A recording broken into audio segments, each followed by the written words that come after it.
ఓం నమ శివాయ. అందరికీ నమస్కారం. ఈరోజు మన ఛానల్లో ఈ 2025 సంవత్సరం అక్టోబర్ 27 కార్తీక మాసంలో వచ్చినటువంటి మొదటి కార్తీక సోమవారం పూజా విధానం ఏమిటో, అలాగే ఉపవాసం, నైవేద్యం, దానాలు పాటించాల్సిన నియమాలు ఏమిటో, పూజా ఫలితం ఏమిటో, చేయకూడని పనులు ఏమిటో ఈరోజు మనం ఈ వీడియో ద్వారా పూర్తి వివరాలు తెలుసుకుందాం. ఎక్కడా స్కిప్ చేయకుండా పూర్తి వీడియో చూస్తారని ఆశిస్తున్నాను. అంతకంటే ముందుగా ఇంతవరకు నా ఛానల్ని సబ్స్క్రైబ్ చేసుకుని వాళ్ళుంటే సబ్స్క్రైబ్ బటన్ని ప్రెస్ చేసి పక్కనే ఉన్న బెల్ ఐకాన్ని ప్రెస్ చేసి ఆల్ అనే ఆప్షన్ ప్రెస్ చేశారంటే నేను పెట్టే ప్రతి వీడియో మీరు నోటిఫికేషన్ ద్వారా మొదటగా చూసేయవచ్చు. ముందుగా వీడియోలోకి వెళ్ళిపోదాం. శివుడికి, విష్ణుమూర్తికి అత్యంత ఇష్టమైన మాసాల్లో ఒకటైన కార్తీక మాసంలో కార్తీక సోమవారాలకు ఉండే ప్రత్యేకతే వేరు. కార్తీక మాసంలో వచ్చే సోమవారం కార్తీక సోమవారం అంటే శివుడికి అత్యంత ప్రీతికరమైన రోజు. ఈ రోజున శివారాధన చేసిన, శివనామస్మరణ చేసిన, శివుడికి అభిషేకం చేసిన విశేషమైన ఫలితాలు కలుగుతాయని నమ్ముతారు. ఈ కార్తీక సోమవారం రోజున పవిత్రమైన బోలా శంకరుడిని పూజిస్తే 7 జన్మల పాపాలు తొలగిపోతాయని శాస్త్రం చెబుతుంది. కార్తీక మాసంలో చంద్రుడు పూర్ణుడై ఉంటాడు కాబట్టి కార్తీక సోమవారం రోజు తెల్లవారుజామున ప్రదోష కాలంలో శివుడికి అభిషేకం చేస్తే దీర్ఘకాలిక రోగాల నుండి ఉపశమనం కలుగుతుందట. బిల్వార్చన చేయడం కూడా చాలా పవిత్రమైంది. ముఖ్యంగా కార్తీక సోమవారం చేసే ఉపవాసం, నదీ స్నానం, దీపదానం విశేషమైన ఫలితాలను కలిగిస్తుందని, అశ్వమేధ యాగం చేసినంత అద్భుత ఫలితాన్ని ఇస్తుందని పండితులు సూచిస్తున్నారు. కార్తీక మాసంలో వచ్చే ప్రతి సోమవారం ఉపవాసం ఉండి నక్షత్ర దర్శనం చేసుకున్న అనంతరం భోజనం చేస్తే శివుడి అనుగ్రహం పొందుతారని కార్తీక పురాణం చెబుతుంది. అందుకే కార్తీక మాసం మొత్తం ప్రతిరోజు ఒక పూట తినేవారు కొందరైతే ప్రతి సోమవారం ఉపవాసం ఉండేవారు ఇంకొందరుంటారు. ఏకాదశికి, ద్వాదశికి ఉపవాసం ఉండేవారు మరికొందరుంటారు. ఏది కుదరకపోతే కనీసం ఒక్క కార్తీక సోమవారమైనా ఉపవాసం ఉండాలని పెద్దలు చెప్తున్నారు. ఉపవాసం అనేది ఏకభుక్తం, నక్తం, ఆయాచితం, స్నానం, తిలాదానం అనే 6 రకాలుగా సోమవార వ్రతం ఉంటుంది. కార్తీక సోమవారం నాడు పగలంతా భోజనం చేయకుండా ఉపవాసంతో గడిపి సాయంత్రం వేళ శివాభిషేకం చేసి నక్షత్ర దర్శనం అయ్యాక తులసి తీర్థాన్ని మాత్రమే సేవించడం ఉపవాసంగా చెబుతారు. అలా చేయడం సాధ్యం కాని వాళ్ళు ఉదయం పూట యథాప్రకారం స్నాన, దాన, జపాలను చేసి మధ్యాహ్నం భోజనం చేసి రాత్రికి మాత్రం శివతీర్థాన్నో తులసి తీర్థాన్నో ఏదో ఒకటి మాత్రమే స్వీకరిస్తారు. ఇలా చేయడాన్ని ఏకభుక్తం అంటారు. పగలంతా ఉపవాసంతో గడిపి రాత్రి నక్షత్ర దర్శనం చేసి తర్వాత భోజనం చేయడాన్ని నక్తం అంటారు. తమకు తాము భోజనం కోసం ప్రయత్నించకుండా ఎవరైనా పిలిచి భోజనం పెడితే తినవచ్చు. దీన్నే అయాచితం అని పిలుస్తారు. ఈ 4గింటిలో ఏది చేయలేని వారు కార్తీక సోమవారం సమంత్రక స్నాన జపాదులు చేయవచ్చు. మంత్రాలు, జపాలు కూడా తెలియని వాళ్ళు నువ్వులు దానం చేసినా సరిపోతుంది. దీన్నే తిలాదానం అంటారు. ఈ 6 విధానాల్లో కనీసం ఏదో ఒకటైనా ఆచరించి తీరటం శ్రేయస్కరమని శివపురాణం చెబుతుంది. ఈ ఉపవాస నియమాల్లో ఏదో ఒక నియమాన్ని పాటిస్తూ కార్తీక సోమవారం నాడు శివలింగానికి అభిషేకం, పూజ చేసి రాత్రిపూట భుజించేవాడంటే శివుడికి ఎంతో ఇష్టం. కార్తీక సోమవారం ఉపవాసం ఆచరించిన వ్యక్తికి కైలాస ప్రవేశం ఉంటుందని ప్రగాఢంగా నమ్ముతారు.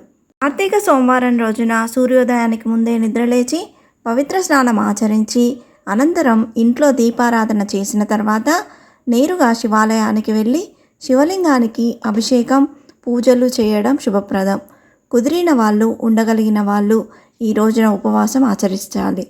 ఇక కార్తీక సోమవారం రోజు పూజ చేసుకునేటప్పుడు నిత్యం ఓం నమ శివాయ అనే పంచాక్షరి మంత్రాన్ని, శివమంత్రాలను పఠించాలి.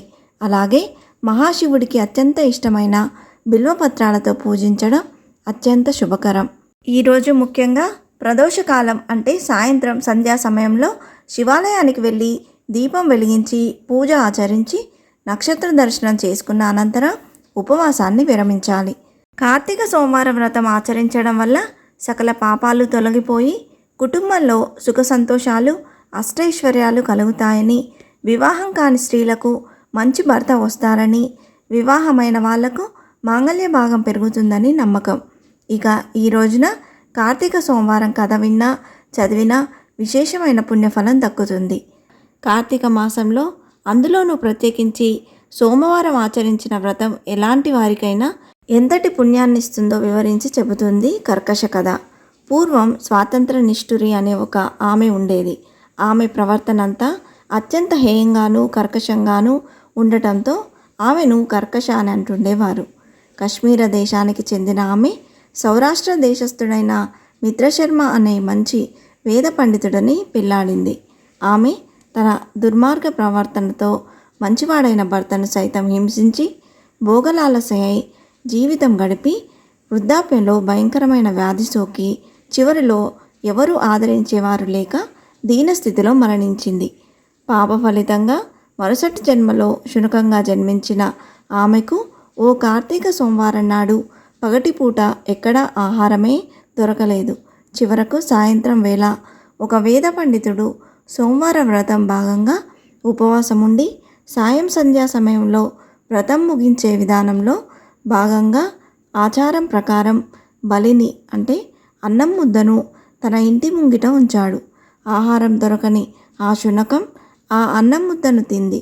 వెంటనే దానికి పూర్వజన్మ స్మృతి వచ్చింది. దాంతో మానవ భాషలో వేద పండితుడికి తన గతాన్నంతటినీ చెప్పింది.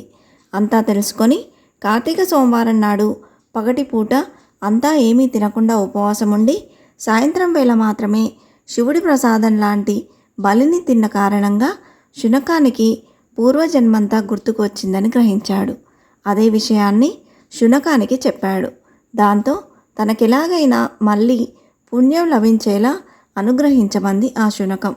సోమవార వ్రతాలను చేసి పుణ్యం సంపన్నుడైన ఆ పండితుడు పరోపకార దృష్టితో ఒక సోమవార ఫలాన్ని దానికి దారపోశాడు. వెంటనే కర్కశ శునకదేహాన్ని విడిచిపెట్టి దివ్య శరీరంతో కైలాసానికి చేరింది. ఇది స్కంద పురాణం చెప్తున్న సోమవార వ్రత కథ. కార్తీక సోమవారం రోజు ఆలయాల్లో చేసే దీపదానం వల్ల సర్వపాపహరణం కలుగుతుందని కూడా చెబుతారు. కార్తీక సోమవారం రోజు ఉసిరి చెట్టును పూజించడం వల్ల యముడి బారిన పడకుండా బయటపడొచ్చని అంటారు. ఈరోజు చేసే అన్నదానం వస్త్రదానం విశేషమైన ఫలితాలిస్తాయి. ఈరోజు ఉల్లి వెల్లుల్లి మాంసాహారం నిషిద్ధం. కార్తీక సోమవారం రోజున ఆకాశ దీప దర్శనం దానం ధర్మం రెట్టింపు ఫలితాలనిస్తాయని విశ్వసిస్తారు. ఇలా చేయడం వల్ల కోటి సోమవారాలు ఆచరించిన పుణ్య ఫలితం దక్కుతుందని పెద్దలు చెప్తారు. ఇంతే ఫ్రెండ్స్, ఈ వీడియో మీకు నచ్చిందని ఆశిస్తున్నాను. ఇలాంటి ఇంట్రెస్టింగ్ వీడియోస్ కోసం please subscribe my channel and press the bell icon. అలాగే లైక్ చేయండి, షేర్ చేయండి. మీకు ఏమైనా సందేహం ఉంటే నా కమెంట్ బాక్స్లో పోస్ట్ చేయండి. మరొక మంచి వీడియోతో మేము ముందుకు వస్తాను. అంతవరకు సెలవు. సర్వేజన సుఖినో భవంతు. స్వస్తి.